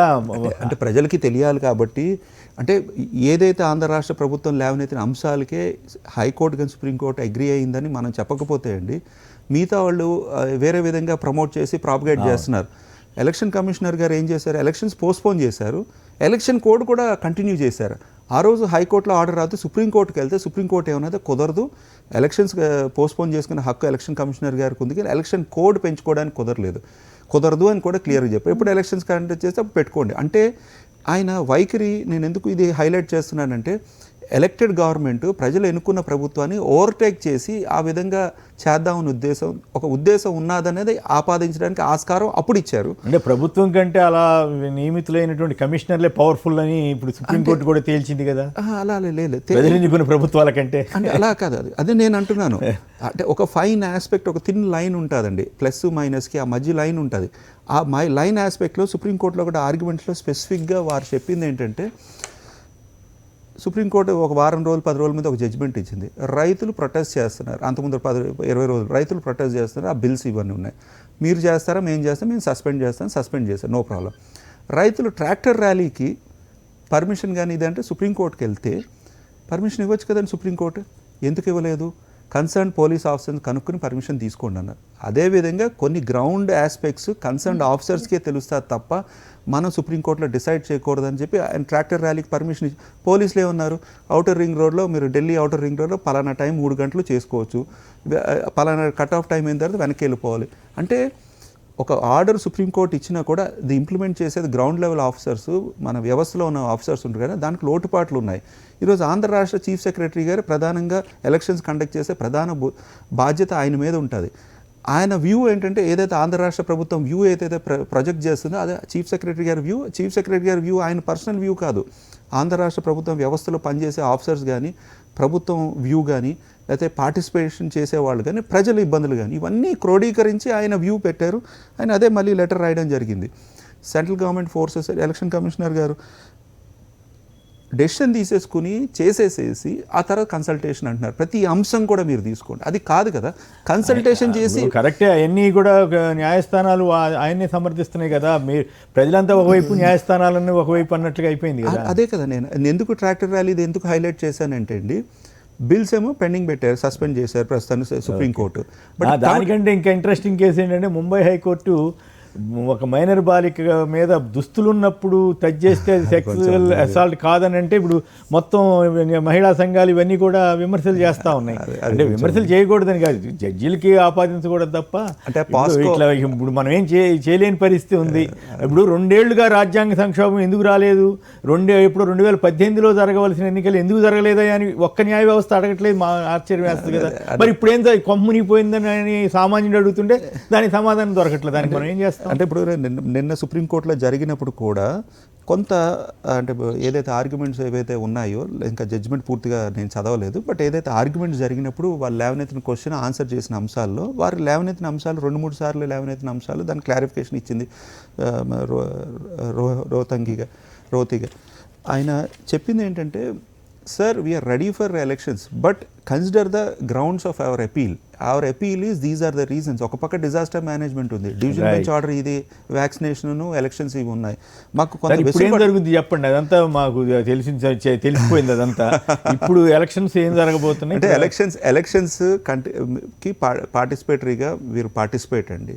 బట్ 100% ప్రభుత్వానికి, చీఫ్ సెక్రటరీ గారికి ఏదైతే ఉన్నదో వెసులుబాటు, ఆర్డినెన్స్ తీసుకుని వచ్చి చెయ్యొచ్చండి. అది ఆర్డినెన్స్ ఏ బేసిస్లో తీసుకుని రావచ్చు అంటే, మన భారతదేశంలో చాలా దేని మీద ఆర్డినెన్స్? సుప్రీంకోర్టులో ఆర్డర్స్ వచ్చిన తర్వాత ఇంకా లేదు, అది కేంద్ర ప్రభుత్వం చేయాలి తప్ప వీళ్ళు చేసేది కాదు. నేను పూర్తిగా స్టడీ చేసి వచ్చాను కాబట్టి నేను చెప్తున్నాను. Central government act, state government act, supreme court ఇవన్నీ ఉన్నా కూడా ఈరోజు సుప్రీంకోర్టు జడ్జిమెంట్ ఎవరికి వర్తిస్తుంది? భారతదేశంలో మొత్తంకి లీగల్గా వర్తిస్తుంది, కానీ దాని ఎఫెక్ట్ ఎక్కడ ఉన్నది? ఆంధ్ర రాష్ట్రంలో ఉన్నది. దాన్ని ఓవర్కమ్ అవ్వడానికి చీఫ్ సెక్రటరీ గారు ఆర్డినెన్స్ తీసుకుని గవర్నర్ గారు రాటిఫై చేసి అది ఛాలెంజ్ మీద వెళ్తుంది. అది వేరే ఇష్యూ. న్యాయ వ్యవస్థకి తగాదా పడిన ఉపయోగం లేదని తెలిసిన తర్వాత అలా అని కాదు. ఇప్పుడు ఎలక్షన్స్ కండక్ట్ చేయకూడదని కోరుకోవట్లేదు ఎవరు కూడా, ఈవెన్ రమేష్ కుమార్ గారు, మిగతా వాళ్ళు కానీ. మనం కోరుకునేది అంటే ఈ 2 నెలలు 3 నెలలు వెసులుబాటు, ఒకటి సమ్మర్ రావాలి, ఎండాకాలం రావాలనేది. రెండో ఆస్పెక్ట్ ఏంటంటే, అంటే గౌరవ న్యాయమూర్తులకి ఇప్పుడు ఉన్నటువంటి సమస్య కానీ, వ్యాక్సినేషన్ గురించి కానీ తెలియదా అంటే, మరి తెలిసి కూడా వాళ్ళు అలా చెప్పినప్పుడు మీరేం చేయగలుగుతారు? అంటే అక్కడ అంటే జనరల్లీ మన కోర్టు పైకి వెళ్ళే కొద్దీ ఆర్గ్యుమెంట్స్ కూడా తగ్గిపోతూ ఉంటాయండి. అంటే లోవర్ కోర్టులో ఎక్కువ వెసులుబాటు ఉంటుంది, హైకోర్టులో సింగిల్ జడ్జి ఉంటుంది, దాన్ని హైకోర్టుకి వచ్చి కొంత ఉంటుంది, సుప్రీంకోర్టుకి వెళ్ళేప్పుడు చాలా లిమిటెడ్గా ఉంటుంది. అక్కడ ఆర్గ్యుమెంట్స్లో మేజర్గా హైలైట్ చేయవలసిన అంశం మీరైతే చెప్తున్నారో, ఎర్లియర్ ఎలక్షన్స్ జరిగిన ఇతర రాష్ట్రాల్లో అక్కడ డిఫరెంట్ సిచ్యువేషన్స్, అప్పుడు వ్యాక్సినేషన్ జరగట్లేదు, ఇప్పుడు వ్యాక్సినేషన్ జరుగుతున్నది. వ్యాక్సినేషన్ కూడా వారు ఏం చెప్పారంటే కండిషనల్గా వ్యాక్సినేషన్ తీసిన వ్యక్తి ఇమీడియట్గా వారికి ఇమ్యూనిటీ రాదు, ఒక 20 రోజులు 28-30 రోజులు ఉండాలి, బఫర్ ఉండాలి, తర్వాత మళ్ళీ 30 రోజులు 60 రోజులు కంప్లీట్గా వాళ్ళకి ఉంటుంది. ఒక ఆశా వర్కర్ చనిపోతే ఆంధ్ర రాష్ట్ర ప్రభుత్వం భారతదేశంలో ఎక్కడా కూడా ఇవ్వని విధంగా 50 లక్షలు ఇవ్వడానికి ముందుకు వచ్చారు. మన health minister, deputy chief minister Nani గారు వెళ్ళి ఇవ్వడం జరిగింది. అంటే ఆంధ్ర రాష్ట్ర ప్రభుత్వం ఎంత హ్యాండ్ హోల్డింగ్ చేస్తుంది. ఇప్పుడు నిన్న ఒక 3 days బ్యాక్ కొండమల్లేపల్లి దేవరకొండ దగ్గర ఒక ఆటో యాక్సిడెంట్ జరిగింది తెలంగాణ రాష్ట్రంలో. అందరూ చిన్నవాళ్ళు, అందరు రైతు వారి కార్యక్రమాలు చేసుకునే వాళ్ళు ఒక 12 మంది, ఎంతమంది ఆటోలో అంతమంది ఎక్కకూడదని అందరికీ తెలిసి ఎక్కారు. మొత్తానికి యాక్సిడెంట్ అయింది. అందరికీ 2 లక్షలు 3 లక్షలు ఇచ్చారు. అంటే రాష్ట్రానికి ఎంత వ్యత్యాసం ఉన్నదో చూడండి అంటున్నారు. వరంగల్ అర్బన్లో కూడా ఒక ఆశా వర్కర్ ఎవరో చనిపోయారు. భారతదేశంలో చాలా మంది దానికి దీనికి సంబంధం అంటే లేదు. అంటే నేను అనేది ఏంటంటే ప్రాణం ఖరీదు కట్టగలమా ఒకటి, రెండోది రీప్లేస్ చేయగలమా ఒక వ్యక్తి లేకపోతే, ఒక మనిషి లేకపోతే. మూడో అంశం ఏంటంటే వ్యాక్సినేషన్ ఇచ్చినా కూడా కంప్లీట్ ఇమ్యూనిటీ రానికి ఒక 60 రోజులు పడుతుంది. మనం కోరుకున్న వెసులుబాటు 60 రోజులు. ఒప్పుకోకపోతే మీరేం చేస్తారు? ఇక ఇప్పుడు హైయెస్ట్ సుప్రీం బాడీ వాళ్ళు అంటున్నారు, వాళ్ళు చెప్పిందే చేయాలన్నప్పుడు మీ ఏ ప్రభుత్వం ఉన్నా కూడా ప్రజల ఎన్నుకున్న ప్రభుత్వాలు ఏం చేయగలుగుతాయి? రమేష్ కుమార్ దాంట్లో ఓవరాల్గా సిస్టమ్స్లో మార్పు రావాలి తప్ప ఇప్పుడు దీని మీద చర్చించి కూడా ఉపయోగం లేదు. 20వ తారీఖున నిన్న రమేష్ కుమార్ గారు షెడ్యూల్ అనౌన్స్ చేశారు, 4th స్టేజ్ అనేది. ఈ డేట్లన్నీ తప్పు. January 1 నుంచి స్టార్ట్ అయినాయి. ఇప్పుడు January 1 అంటే ప్రింటింగ్ మిస్టేక్ ఏమో లేదు, టైపోగ్రఫిక్ ఎర్రర్ లేదు. మీరు సుప్రీంకోర్టులో ఇచ్చిన వాటిలో తప్పులు వచ్చినాయి. అలా అని కదా నేను అనేది ఏంటంటే వారికి స్టాఫ్ తక్కువ ఉన్నారు, స్క్రూట్నీ అన్నది జరగాలి, మిస్టేక్స్ జరిగే ఆస్కారం ఉంటుంది. ఆయన ఎలక్షన్ షెడ్యూల్ ఇచ్చిన దాంట్లో మిస్టేక్ మళ్ళీ రివైజ్ చేశారు, మళ్ళీ 4th షెడ్యూల్ డేట్లు ఫిబ్రవరికి మార్చారు. అంటే నేను అనేది అంటే ఎలక్షన్ కమిషనర్ గారు కూడా షార్ట్ ఆఫ్ స్టాఫ్ ఉన్నారు. ఆ స్టాఫ్ని తెచ్చుకుని అపాయింట్ చేసుకుని సక్రమంగా చేస్తే బాగుంటుంది. ఎందుకంటే తెలుగుదేశం వాళ్ళు రెడీ అయిపోతున్నారు. ఏంటి, ఇదే ఎలక్షన్ కమిషనర్ గారిని వారు సీఎంగా ఉండేటప్పుడు తప్పుపట్టలేదు తెలుగుదేశం. మొన్న ఎలక్షన్ కమిషనర్ గారికి మార్చ్ ఎలక్షన్స్ 2020లో జరిగిన దానికి అన్ని తప్పు, అన్ని క్యాన్సిల్ చేయాలని కోరుకుంటారు. ఇప్పుడు కూడా వాళ్ళు గ్రౌండ్ ప్రిపేర్ అయిపోయి ఏమంటున్నారు, ఫేర్గా జరగవంట ఎలక్షన్స్, సక్రమంగా జరగవంట. ఈ రమేష్ కుమార్ గారు సక్రమంగా చేయరు అంటే అప్పుడే ఓడిపోతారని వారికి తెలుసు. తిరుపతి బై ఎలక్షన్లో ఓడిపోతాం, ఎవరు గెలుస్తాం అనట్లేదు, అదే లోకల్ బాడీస్లో గెలుస్తాం అనట్లేదు. ఇప్పుడేమో గ్రౌండ్ ప్రిపేర్ చేసుకుంటున్నారు. ఫెయిల్యూర్ ఆఫ్ ఆంధ్ర రాష్ట్ర ప్రభుత్వం, గవర్నమెంట్ ఆఫీసర్స్, వ్యక్తులు, ఎలక్షన్ కమిషనర్ గారు అది కూడా అట్రిబ్యూట్ చేయడం రెడీ, గ్రౌండ్ ప్రిపేర్ చేసేసుకుంటున్నారు వాళ్ళు. రైట్. కోటిరెడ్డి గారు హైదరాబాద్ నుంచి. కోటిరెడ్డి గారు నమస్కారం, మాట్లాడండి. అందరికీ గుడ్ మార్నింగ్ అండి. నమస్కారం, మాట్లాడండి. అది యాక్చువల్గా నాకు ఒక 3 పాయింట్స్ ఉన్నాయి కేఎస్ఆర్ గారు, కొంచెం చెప్తాను. ఇప్పుడు జడ్జిమెంట్ గురించి మనం జడ్జిలను కానీ కోర్టులను కానీ ఏం వాళ్ళకి ఆపాదించకుండా మాట్లాడతాను. ఏంటంటే ఇప్పుడు ఈ జడ్జిమెంట్ వచ్చిన తర్వాత పబ్లిక్ ఎలా ఫీల్ అవుతున్నారంటే, ఎందుకంటే ఇప్పుడు జడ్జిమెంట్ అనేది టెక్నికల్ జడ్జిమెంట్, కానీ ఆంధ్రప్రదేశ్ లో ఉన్న వాళ్ళకందరికీ ఫస్ట్ బేసిక్ డే 1 ఎప్పుడు రమేష్ కుమార్ గారు గవర్నమెంట్ ని సంప్రదించకుండా పోస్ట్ పోన్ చేసిన డే నుంచి నిన్న సుప్రీంకోర్టు జడ్జిమెంట్ వరకు ఆంధ్రప్రదేశ్ లో ప్రజలు అందరికీ తెలుసు ఆయన బిహేవియర్, ఆయన ప్రవర్తన, ఆయన మొత్తం. అలాంటి వ్యక్తి ఒక కమిషనర్ గా ఉండి ఎలక్షన్ చేయడానికి అర్హుడా కాదా అనేది ప్రజల్లో ఒక డిసైడ్ వచ్చారు. ఏదో 4th జడ్జిమెంట్ వచ్చినంత మాత్రాన ఏదో గవర్నమెంట్ కానీ కొన్ని నిన్న ఛానల్స్ అయితే అబ్బో అసలు ఎందుకు ఆంధ్ర రాష్ట్రం అల్లకొల్లము, గందరగోళము, రాజ్యాంగ సంక్షోభము, రకరకాల వెట్టింగ్ పెట్టి చేస్తా ఉన్నారు. ఎందుకంటే ప్రజలకు తెలుసు దీంట్లో ఇప్పుడు ఎలక్షన్ పెడితే గవర్నమెంట్ కి వచ్చే నష్టం లేదు, వాళ్ళు ఓడిపోతడం భయం కాదు. ఓన్లీ ఏంటంటే సుప్రీంకోర్టు కూడా చెప్పింది మీ ఈగో ఫీల్డ్ లోకి మేము రాము అన్నారు. ఓకే, కరెక్ట్, ఈగో ఫీల్డ్ లో రాకూడదు, కానీ దేశ పరిస్థితులు, రాష్ట్ర పరిస్థితులు అర్థం చేసుకోవాలి. ఇప్పుడు వ్యాక్సినేషన్ జరుగుతుంది, దీనికి చాలా ఇంపార్టెన్స్ ఇచ్చారు. సెంట్రల్ గవర్నమెంట్ కు షెడ్యూల్ ఇచ్చింది, వ్యాక్సినేషన్ షెడ్యూల్ కూడా. దాని ప్రకారం ఇది ఉందా లేదా అదొక్కటి అది టెక్నికల్ వాడే కదండి. తీసుకోకుండా జడ్జిమెంట్ ఇచ్చారు. ఇప్పుడు ఇంకొకటి ఏంటంటే, ఇప్పుడు 2వ పాయింట్ మన వాళ్ళు ఇప్పుడు సరే ఏమి లేదు జరపండి అన్నారు. నిన్న ఇప్పుడు హైకోర్టులో కానీ సుప్రీంకోర్టులో కానీ అన్ని వర్చువల్ హీరింగ్స్ జరుగుతున్నాయి. అవును. ప్లస్ రమేష్ కుమార్ కూడా ప్రెస్ మీట్ కూడా గ్లాస్ లోని పెట్టాడు. సరే, వాళ్ళకి అవకాశం ఉంది. కింద లేమని కూడా తెలుస్తుంది, కామన్ సెన్స్ అండి మినిమం. వాళ్ళకి అట్లా ఉద్యోగాలకి ఇట్లా అంటే ఎంత డిఫరెన్షియేట్. ఇది రాజ్యాంగ ప్రజాస్వామ్యంలో ఇది అందరికి సమానంగా ఉండదా? వాళ్ళ అది మనం ఏం చేయగలుగుతాం? కావాలంటే మహా అయితే ఉత్తరాలు రాయండి, ఇక అంతకంటే చేయగలిగింది ఏం లేదు వ్యవస్థల మీద చెట్లు ఉన్నప్పుడు. ఇక నాగలక్ష్మీదేవి గారు బొబ్బిలి నుంచి. అమ్మ మాట్లాడండి అమ్మ, మీరేమంటారు? ఎట్లా సిద్ధం అవుతారు ఏం కదా? చూస్తున్నానండి ప్రతిరోజు సాక్షి టీవీ. ఓకే. కానీ చాలా దారుణంగా ఉందండి పరిస్థితి. ఏంటది? ఎలక్షన్స్ గురించి ఇప్పుడు 2018లో పెట్టవలసినవి అప్పటి నుంచి లేకపోగా ఇన్ని సంవత్సరాలు ఏం చేస్తున్నారండి? ఏం చేద్దాం మరి, న్యాయ వ్యవస్థలో వారు అడుగుతారేమో. నేను చూశాను మరి పాండమిక్ టైంలో ఇంత అర్జెంట్ గా క్షణాల మీద పెట్టవలసిన అవసరం ఏముంది? అవును. ఇప్పుడు వైజాగ్ లో నా కూతురు ఉందండి. అవును. 48 ఏళ్ళది.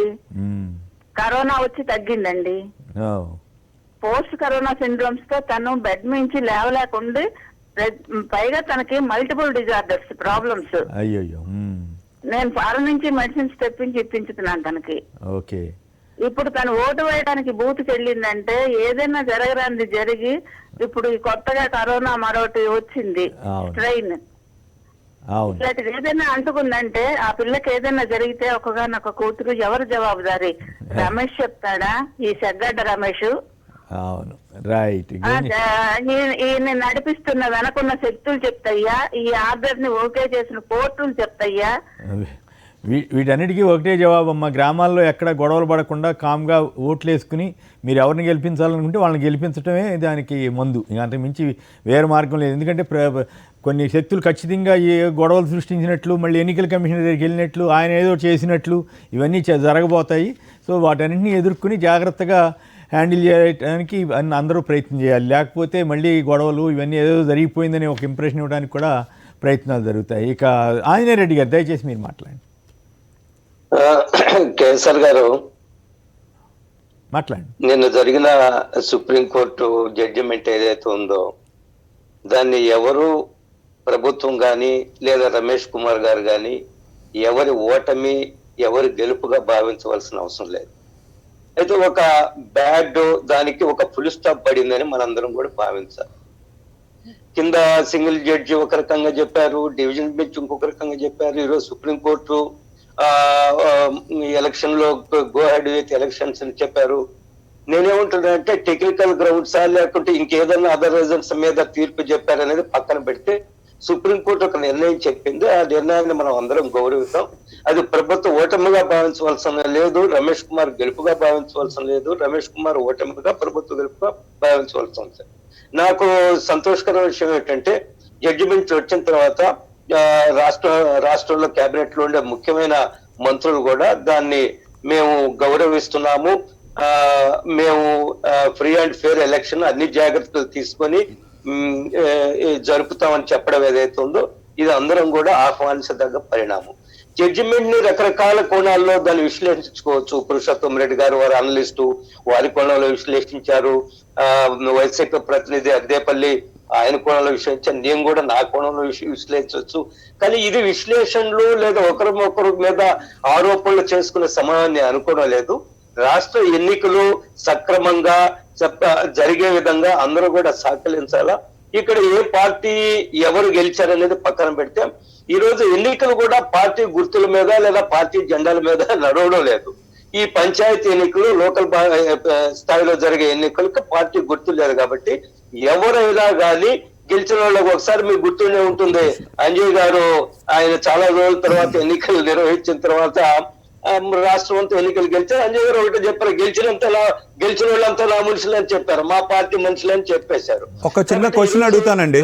అంటే అప్పుడు సమితులకు కూడా ఎలక్షన్ జరిగిందిలేండి, సమితులు కూడా ఉండేసరికి ఆయన అట్లా అన్నారు. ఆంజనేయ రెడ్డి గారు, సమితులు కూడా మన బీజేపీ మిత్రులు ఈ మధ్య కాలంలో రమేష్ కుమార్ గారు ఎలక్షన్ కమిషనర్ ఆఫీస్కి వెళ్ళి రిప్రజెంటేషన్ ఇచ్చారు. రమేష్ కుమార్ గారు ఉండగా కూడా ఎవరికి ఇచ్చారు? తీసుకున్నారా? రమేష్ కుమార్ గారు కలిశారా లేదా మీ వాళ్ళు బీజేపీ నాయకులు ఈ మధ్యకాలం లాస్ట్ 10 days లో? అయ్యేం డైరెక్ట్గా అడగండి, విషయం ఏంటో చెప్పకుండా చెప్పండి. మీరు దానికి ఇప్పుడు మనం మాట్లాడే టాపిక్ ఏమిటి? ఎందుకనంటే ఎలక్షన్ కమిషనర్ గారు ఎలక్షన్ కమిషన్ ఆఫీస్ లో ఉన్నా కూడా మీ మీ మీ బృందాన్ని కలవలేదు. ఒక సెక్షన్ ఆఫీసర్ కి రిప్రజెంటేషన్ ఇచ్చి మీరు బయటకు వచ్చి బయట ప్రెస్ తో మాట్లాడుకున్నారు. అదే నిన్న తెలుగుదేశం వారి నాయకులు వెళ్ళినా, అంత ముందర తెలుగుదేశం నాయకులు వెళ్ళినా వాళ్ళు కలుస్తున్న రిప్రజెంటేషన్ కూడా మీకు ఛాన్స్ ఇవ్వలేదు కదా. బీజేపీ వాళ్ళకి రిప్రజెంటేషన్ కూడా టైం ఇవ్వలేదు, కలవలేదు. సెక్షన్ ఆఫీసర్ కి ఇచ్చి వెళ్ళండి అన్నారు. అవునా కాదా? ఆంధ్ర రాష్ట్ర ప్రజలకు తెలియాలి. అవునా కాదా చెప్పండి. మిస్టర్ శ్రీధర్, మంత్రులకు కూడా ముఖ్యమంత్రి అవకాశం ఇవ్వడం అనేది కలిసి ఇగోండి నరేంద్ర మోడీ గారు కూడా ఇవ్వట్లేదండి రాష్ట్ర సీఎంలకి. చంద్రబాబు నాయుడు 30 సార్లు అయితే ఇవ్వలేదని చెప్పి ఆయన బోర్డు అంతా చెప్పుకున్నారు. నేను పాయింట్ ఏంటంటే ప్రధానమంత్రి గారు చీఫ్ మినిస్టర్ వారి ప్రెరగేటివ్, వాళ్ళ ఇష్టం. ఎలక్షన్ కమిషనర్ కి he's supposed to receive representations. Right, okay. సరే, వాళ్ళు ఫీల్ కానప్పుడు మీరేం చేస్తారు? అదే నేను అంటున్నాను. కంప్లీట్ చేయండి. బ్యాడ్ ఫేస్ అని చెప్పేది అంటారు. బ్యాడ్ ఫేస్ ఏంటి? ప్రతి వ్యక్తికి హక్కు ఉన్నది. రైట్, ఒక్క నిమిషం. రైట్, ఆంజనేయ రెడ్డి గారు మీరు మాట్లాడండి. మీకెందుకు బాగా మా రిప్రజెంటేషన్ అనుకుంటే మా వాళ్ళు తెలియాలి కదా. రైట్, మాట్లాడండి ఆంజనేయ రెడ్డి గారు మాట్లాడండి. మీరు రిప్రజెంటేషన్ ఇవ్వడానికి బాగుంది కదా. మీ మధ్య ఆ రిప్రజెంటేషన్ ఆ వాతావరణం కూడా లేదు కదా. మేము రిప్రజెంటేషన్ అది తీసుకుంటాడా తీసుకోడా మా వాళ్ళ వైఖరి అయితే మేము ముఖ్యమంత్రి గారు కూడా మంత్రులతో ఇంటర్వ్యూ, ఎమ్మెల్యేలు కూడా ఇంటర్వ్యూ పక్కన పెట్టండి. నేనేమంటున్నానంటే వాటి మీద మనం జరిగిపోయిన దాని మీద ఈ రోజు డిసెక్షన్ విశ్లేషణలు ఎవరు కొనాలో వాళ్ళు చేసుకోవచ్చు. కానీ ఈ రోజు రాష్ట్ర ప్రభుత్వం కూడా ఆహ్వానించింది. మేము ఎన్నికలు సక్రమంగా పెడతామని చెప్పారు. ఎన్నికలు ఫ్రీ అండ్ ఫెయిర్ ఎలక్షన్ జరుపుతామని కూడా చెప్పడం ఏదైతే ఉందో మనందరం కూడా దీన్ని ఆహ్వానించాలా. ఇది బైగాన్స్ వదిలేయండి. ఇప్పటి వరకు రాష్ట్ర ప్రభుత్వము స్టేట్ ఎలక్షన్ కమిషన్ ఒక వ్యక్తిగత పరిస్థితిగా భావించారు. రాష్ట్ర ప్రభుత్వం అనేక కుంటి సాకులు చెప్పింది. అదే సమయం రమేష్ కుమార్ గారు కూడా ఆయన వైపు నుంచి ఆయన సాకులు చెప్పుకుంటూ వచ్చారు. రాష్ట్ర ప్రభుత్వం మన జగన్మోహన్ రెడ్డి గారు మా జిల్లాకు వస్తే వేలాది మంది జనము ఆ అమ్మఒడి ప్రారంభోత్సవ కార్యక్రమానికి వెళ్ళారు. దాని గురించి అది వాలంటరీగా వచ్చే జనం. అది మీరు లేవనెత్తిన అంశాలు ఏంటి? మనం పాయింట్ టు పాయింట్ మాట్లాడాలి. మీరు అందరినీ కలిపి ఒకే మీ వైఖరి కరెక్ట్ కాదు. మీ వైఖరి కరెక్ట్ కాదు. నేను అనేది డాక్యుమెంట్స్ తీసి చెప్పినంతసేపు నేను ప్రశాంతంగా విన్నాను. అది ఎన్నెందో మాట్లాడినప్పుడు నేను ప్రశాంతంగా ఉన్నాను. ఆయన ఎందుకు ఆందోళన చెబుతున్నాడో నాకు అర్థం కావడం లేదు. అయితే ఆంజనేయ రెడ్డి గారు ఒక్క మాట సమాధానం చెప్పండి. ఎన్నికలు మొదట జడ్పీలు మండలాలు చేశారు, అవి ఆగిపోయినాయి. ఒక్క నిమిషం అది చెప్పండి. పంచాయతీలు పెట్టడం కుట్రా లేకపోతే కాదా? మొదట్లోనే చెప్పాను. రమేష్ కుమార్ గారు పంచాయతీ ఎన్నికల షెడ్యూల్ ప్రకటించినప్పుడు రమేష్ కుమార్ గారు మీరు ఎన్నికలు ఆపేస్తున్న సమయంలో ఏం చెప్పారు? ఎన్నికలు ఎక్కడైతే ఆగాయో అక్కడి నుంచే ప్రారంభమవుతాయని. పంచాయతీ ఎన్నికల షెడ్యూల్ అప్పుడు ప్రకటించాలా. ఇవన్నీ కూడా కార్పొరేషన్ లో మున్సిపాలిటీ జరిగిన తర్వాత పంచాయతీ ఎన్నికలు పోవాలని చెప్పారు. మీరు ఎందుకని కూడా మేము రమేష్ కుమార్ గారు విమర్శించారు. ఇప్పుడు కూడా ప్రశ్నిస్తున్నాం, మీరు ఎందుకు ఈ నిర్ణయం తీసుకున్నారని. కానీ ఈ ప్రశ్నలన్నిటికి కూడా సమాధానం దొరకో పక్కన పెట్టేస్తే సర్వోన్నత న్యాయస్థానం ఒక ఆదేశం జారీ చేసిన తర్వాత మనందరం కూడా దాన్ని పాటిద్దాము. ఈ రోజు కుంటి సాకులు ఎత్తుకోవాల్సిన అవసరం లేదు. ఈ రోజు ఈ జడ్జిమెంట్ల తర్వాత ఎవరైనా విశ్లేషించుకొని మనకి ఎలాంటి అభ్యంతరం లేదు. కొన్ని ప్రెసిడెంట్స్ గా తయారవుతాయి. మనం అనేక సందర్భాల్లో మనం అనేక కేసులు ప్రెసిడెంట్స్ గా చెప్తున్నాం. ఈ రోజు రాష్ట్ర ఎన్నికల అధికారి రాష్ట్ర ప్రభుత్వం మధ్య ఇది కూడా ఒక ప్రెసిడెంట్ కాబోతుంది. బహుశా భారతదేశ చరిత్రలో ఏ రాష్ట్రంలో కూడా రాష్ట్ర ఎన్నికల అధికారి మధ్య ఎన్నికల కమిషనర్ మధ్య రాష్ట్ర ప్రభుత్వం మధ్య ఇంత పెద్ద ఎత్తున రగడ జరగలేదు. ఇంత పెద్ద ఎత్తున యుగో ఫైట్ జరగలేదు, యుగో క్లాష్ జరగలేదు. ఇవి కూడా భవిష్యత్తులో ఒక ఉదాహరణగా ఒక ప్రెసిడెంట్ గా తయారవుతుందేమో మనం చూడాల్సింది. ఈ విశ్లేషకులు విశ్లేషించేటప్పుడు ఇవన్నీ కూడా ప్రస్తావించే అవకాశం ఉంది. నేనేమంటున్నా అంటే ఎన్నికలకు మనం అందరం కూడా ప్రశాంతంగా ఎన్నికలు జరిగేటట్టుగా ప్రధాన బాధ్యత రాష్ట్ర ప్రభుత్వం మీద అన్ని రాజకీయ పార్టీలు సహకరించుకొని గ్రామాల్లో శాంతి భద్రతలు కాపాడుతూ ఎన్నికలు నిర్వహించడం ఏదైతే ఉందో అది ఇప్పుడు తక్షణ అవసరము. అదే ఇప్పుడు అందరం కూడా ఆలోచించాలని నేను అంటున్నాను. జరిగింది జరిగిపోనివ్వండి. రమేష్ కుమార్ మార్చి 31 తోటి ఇంటికి వెళ్తున్నా అండి. ఇంకా ఆయన గురించి పట్టించుకునే వాళ్ళు ఎవరు? ఈ లోపు ఎంత రచ్చ జరుగుద్దో అనే భయం కదా. ఈ లోపు ఎంత రచ్చ చేస్తారో ఎంత జరుగుద్దో అనే భయం. రమేష్ కుమార్ బాధ్యత ప్రశాంత ఎన్నికలు నిర్వహించిన బాధ్యత. ఎన్నికల సంఘానికి మేము సహకరిస్తామని రాష్ట్ర ప్రభుత్వం స్పష్టం చేసింది. దీన్ని ఆహ్వానించదగ్గ పరిణామము. Ramesh Kumar is over. Maximum 2 months, తర్వాత ఆయన ఎవరు పట్టించుకోవట్లేదు. కానీ రమేష్ కుమార్ గారిని ఇంటి హౌస్ హోల్డ్ నేమ్ చేసింది ఈ రాష్ట్ర ప్రభుత్వం, థ్యాంక్స్ టు వైసీపీ గవర్నమెంట్. ఆయన ప్రతి చర్చ పెద్ద చర్చనే తయారు చేసే కారణం ఈ రాష్ట్ర ప్రభుత్వం రమేష్ కుమార్ మధ్య. ఆలోచించాల్సిన అవసరం లేదు. మనం ముందుండే ఈ రోజు ప్రధాన లక్ష్యము how to conduct free and fair election of panchayat election. That is the most important. అందరూ కూడా ఈ విషయం ఏకీభవిస్తారని నేను అనుకుంటున్నాను. రైట్, ఒక్క నిమిషం. నాగరాజు గారు, విశాఖపట్నం. నాగరాజు గారు నమస్కారం, మాట్లాడండి. అక్కడ ఉన్న వారందరికీ గుడ్ మార్నింగ్. నమస్కారం, మాట్లాడండి. ఈనాడు సుప్రీం కోర్టును స్వాగతిస్తున్నాం. అదేవిధంగా రాజ్యాంగం ప్రకారము ఎన్నికలు 3 నెలల్లో జరగాల. అటువంటి ఎన్నికలను ఎందుకు జరపలేదని కూడా సుప్రీంకోర్టు కానీ హైకోర్టు కానీ ఎలక్షన్ కమిషన్ ను నిలదీయలేదు. కాబట్టి ఆ యొక్క ఏం చేసినారు సుప్రీంకోర్టు, ఎన్నికల కమిషనర్ ని మీరు రాష్ట్ర సహకారంతో ముందుకు వెళ్ళాలని చెప్పి ఉన్నారు. కానీ దాన్ని ఓవర్లుక్ చేసి కలెక్టర్ల సమావేశం ఏర్పాటు చేసినారు రమేష్ కుమార్ గారు. ఆ కలెక్టర్ సమావేశానికి ఎవరు కలెక్టర్లు హాజరు కాలే, ఆయనకు మర్యాద పోయింది. కాబట్టి అప్పటికే ఆయన రాజీనామా చేయవలసి ఉంది. కాబట్టి సుప్రీంకోర్టు వ్యాక్సిన్ కారణంగా వాయిదా వేయమని చెప్పింది. అదేవిధంగా డివిజన్ బెంచ్ ఏం చెప్పారు, ఎలక్షన్లు ముఖ్యమే, తర్వాత జీవించే హక్కు కూడా ముఖ్యమే అని చెప్పి 2 విధాలా చెప్పి ఎలక్షన్ అనే మాట చెప్పింది. అంతేగాని జీవించే హక్కుని భంగం చేయమని చెప్పలేదు. అదేవిధంగా సుప్రీంకోర్టు ఒక తీర్పు ఇచ్చింది తమిళనాడు విషయంలో, జల్లికట్టు విషయంలో. అదే అమలు జరిగిందా? కాబట్టి ఈ రోజు కూడా ఎన్జిఓలు, రాష్ట్రంలో ఉద్యోగస్తులు జీవించే హక్కు ఉంది. కాబట్టి మీరు ఎవరు కూడా విధులకు హాజరు కావద్దండి. మన ప్రాణాలు లేదు నాగరాజు గారు అట్లా మనం ప్రోత్సహించే విధంగా చెప్పకూడదు. అదే ఎన్జిఓ సంఘాలు ఏమి నిర్ణయం తీసుకుంటే వాళ్ళ ఇష్టం. మనం మీరు అది చేయండి ఇది చేయండి అని చెప్పడం కంటే వాళ్ళ ఇష్టం. ఇప్పుడు సుప్రీంకోర్టు తీర్పు ఇచ్చిన తర్వాత మీరు చెప్పింది కరెక్ట్. జల్లికట్టు మీద నిషేధం ఉండేది, సుప్రీంకోర్టే నిషేధం పెట్టినట్టు గుర్తు మొదట. ఆ తర్వాత తమిళనాడులో పెద్ద గొడవైంది. అయితే ఆ సంస్కృతి సంప్రదాయాల పేరుతో ఇప్పుడున్న ప్రభుత్వమే ఆర్డినెన్స్ ఇచ్చేసింది జల్లికట్టు ఆడుకోండి అని. దాన్ని సుప్రీంకోర్టు కూడా ఓకే చేసింది. ఇప్పుడు ఏమవుతోంది, జల్లికట్టు పేరు మీద ప్రతి సంవత్సరం అనేక మంది చనిపోతున్నారు, కొన్ని వందల మంది గాయపడుతున్నారు.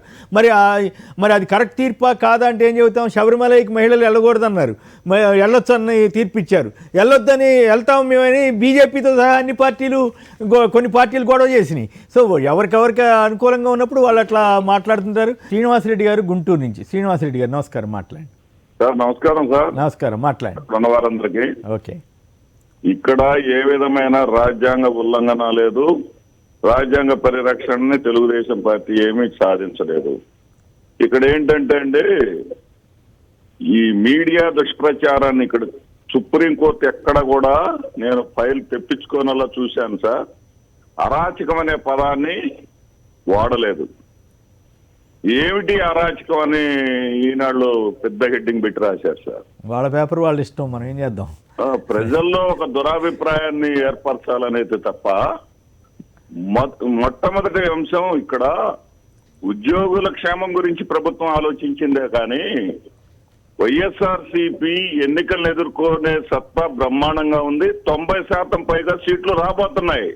ఓకే, అంతేగాని ఇక్కడ పత్రికల గురించి ఇప్పుడు మాట్లాడుకుంటే కడుపుకుంటే కాళ్ళ మీద పడతాను బాధ్యతనే వీళ్ళు చెడుగా ప్రచారం చేస్తా ఉంటే బాధ వేసి ఈ రోజు మీకు ఓకే. ధన్యవాదాలు శ్రీనివాసరెడ్డి గారు. ఇక పురుషోత్తం రెడ్డి గారు చెప్పండి, ఎన్నికల కమిషనరు గారు మరి ఇప్పటివరకు ఆరోపణలు నిష్పక్షపాతంగా లేరు అనేటువంటి ఆరోపణలు ఎక్కువగా వచ్చాయి. మరి ఇప్పుడు అదే ఆరోపణలకు గురి కాకుండా జాగ్రత్తగా ప్రభుత్వంతో సమన్వయం చేసుకుని ముందుకు వెళ్ళే అవకాశం కనపడుతోందా, లేక ఇప్పుడు ఎట్లా ట్రెండ్ గవర్నమెంట్ ఏమి ఇచ్చినా సరే పక్కన బారేయటమే చేస్తూ వచ్చారనే ఒక అభిప్రాయం ఉంది కదా, అదే ప్రకారం సాగించే అవకాశం ఉంటుందా? ఆంజనేయ రెడ్డి గారు, మీరు, నేను అందరూ కూడా ప్రశాంతంగా ఉండాలని కోరుకుంటాము. కానీ రియాలిటీ ఏంటంటే నిమ్మగడ్డ గారి వ్యవహారశైలి అలా లేదు. ఇప్పుడు నోటిఫికేషన్ వేసే దాంట్లోనే వాళ్ళ దురుద్దేశం అర్థమవుతుంది కదా. ఏంటి, ఎక్కడ ఆగిందో అక్కడి నుంచి ప్రారంభం కాలేదంటే ఆ ప్రక్రియ కానీ మొదలెడితే తను కొన్ని ప్రశ్నలకు సమాధానం చెప్పాల్సి వస్తుంది. మీరు ఒక డబుల్ స్టాండర్డ్ ఎలా ఉంటుందంటే, ఎన్నికలు వాయిదా వేస్తున్నాను, ఇనానమస్ అంతా యాక్సెప్టెడ్, తర్వాత ఏం చేస్తాడు, హోమ్ సెక్రటరీకి లెటర్ రాస్తాడు ఏమని, ఇంత ఇనానమస్ ఎక్కడ జరగలేదని. హోమ్ సెక్రటరీకి ఏం సంబంధం? ఈయనకి ఏం చేయాలంటే తన పరిధిలో రైటింగ్, జడ్జి పోయి ముఖ్యమంత్రికి రాసిన లెటర్ రాసిన న్యాయాన్ని పరీక్షించమని. మీరు జడ్జి, అది మీకు అభ్యంతరం అయితే జిల్లా రిటర్నింగ్ ఆఫీసర్లకి ఇన్ని కంప్లైంట్స్ ఉన్నాయా ఎలా ఇస్తాడు? ఇక్కడ డిక్లరేషన్ ఫామ్ ఇచ్చేసి, బుక్ ఇచ్చేసి, వాళ్ళ దగ్గర ప్రమాణాలు చేయించేసి పంపించేశారు అన్ని జిల్లాల్లో. అంతవరకు జోక్యం చేసుకోకుండా ఇంకా ఆయన చేయలేడు. ఇప్పుడు ఆంజనేయ రెడ్డి గారు లాంటి వాళ్ళు రద్దు చేయండి అంటారు, వాళ్ళకి కూడా తెలుసు. డిక్లరేషన్ ఫామ్ వన్స్ ఇష్యూ చేసిన తర్వాత ఇంకా డిక్లేర్ చేయడానికి కుదరదు. అది తెలుసు కాబట్టి తెలివిగా ఆయన దాన్ని ఎత్తేనాడు. అసలు ఎవరైనా చేయొచ్చా? ఎన్నికల ప్రక్రియ ఆడాగిందో ఎలాంటి సాంకేతిక సమస్యలు లేకుండా చేశాడు. పోనీ ఆ లెటర్లు ఈ రోజు ఆయన బాధపడుతున్నాడు. చీఫ్ సెక్రటరీ గారు లెటర్ ముందు ప్రెస్కి వస్తా ఉంది. మరి తమరు రాసిన లెటర్ ఎక్కడికి వచ్చింది?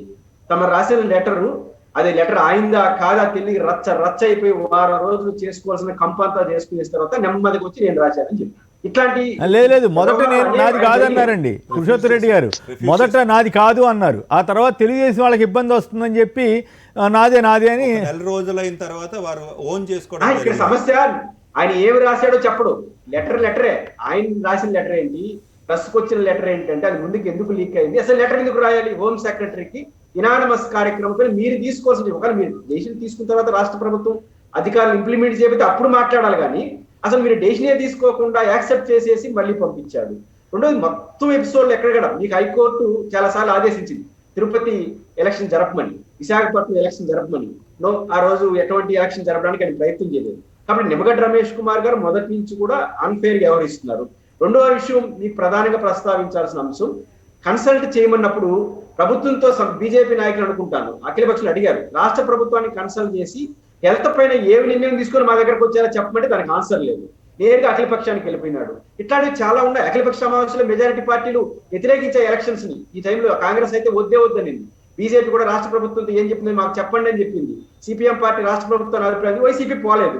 ఇంకెవరు యాక్సెప్టెన్స్ వచ్చింది? రాజకీయ పార్టీలు యాక్సెప్టెన్స్ ఇవన్నీ ఉన్నాయి. నిమ్మగడ్డ రమేష్ కుమార్ గారు ఈ నెలలో కూడా నాకున్న అంచనా ప్రకారం ఇట్లాంటి తతంగం అంతా జరుగుతూ ఉంటుంది. ఇప్పుడు ఉదాహరణకు రాష్ట్ర ప్రభుత్వ ఉద్యోగులు మేము చేయలేమని గతంలో చెప్పినారు. దాన్ని ఆధారం చేసుకొని కేంద్ర ప్రభుత్వ ఉద్యోగులు కావాలి, మిలిటరీ కావాలి, ఇవన్నీ రాస్తున్నారు. ఇంకా నెక్స్ట్ స్టెప్ ఏమవుతుందో చెప్పండి. ఇవన్నీ జరుగుతాయి. ఇక్కడ అధికార పార్టీ చాలా జాగ్రత్తగా ఉంది ముఖ్యంగా. ఎందుకంటే అధికార పార్టీకి నేను సలహా ఇవ్వదలుచుకుంది ఏంటంటే, మీకు రాజకీయ ప్రత్యర్థిగా నిమ్మగడ్డ గారు వ్యవహరిస్తున్నారు, అది మీరు గుర్తించారు. అందరికన్నా మీరే గుర్తించారు. ముఖ్యమంత్రి గారే నేరుగా మాట్లాడారు.